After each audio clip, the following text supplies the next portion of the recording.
Noswaith dda, mae yna groeso gofalus I gyhoeddiad Lywodraeth Prydain I ymestyn y cynllun I dalu cyflogau gweithwyr tan fis Hydref.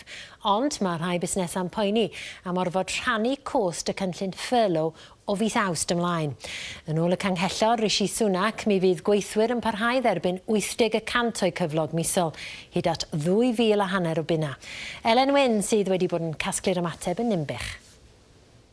Mae'r stryd fawr ar gau. Tan pryd, does na neb yn siŵr.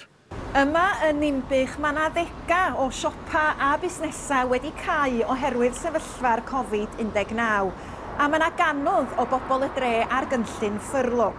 Rwan mi fydd y gweithwyr yna'n parhau I gael 80% o'i cyflog misol, ond fis Awst mi fydd rhaid I gyflogwyr rannu'r gost yna.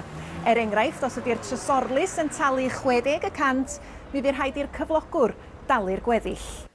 Mae'r perchenog salon harddwch yma wedi derbyn y grant busnes ac mae staff ar y cynllun furlough. Dwi yn teimlo mae 80% yn well na'n byd. Lot o lefydd dramor sy'n cael pres o gwbl. Mae'r staff wedi bod yn andros o dda. Dwi wedi bod ers y cychwyn, wedi bod yn trio, bod yn hollol agored efo nhw.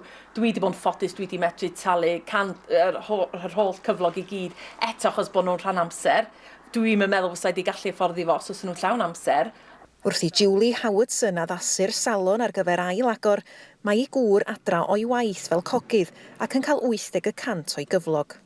Mae wedi bod yn anodd I bobl sydd yn gweithio I hunain a gweithio I cwmnïau llai, ond o'n i'n reit lwcus, reit o dechrau. O'n i'n dim trafferth yn cael y pres, ges i'n halu fel arfer 80%, ond mae'n well na peidio cael job yn mynd nôl.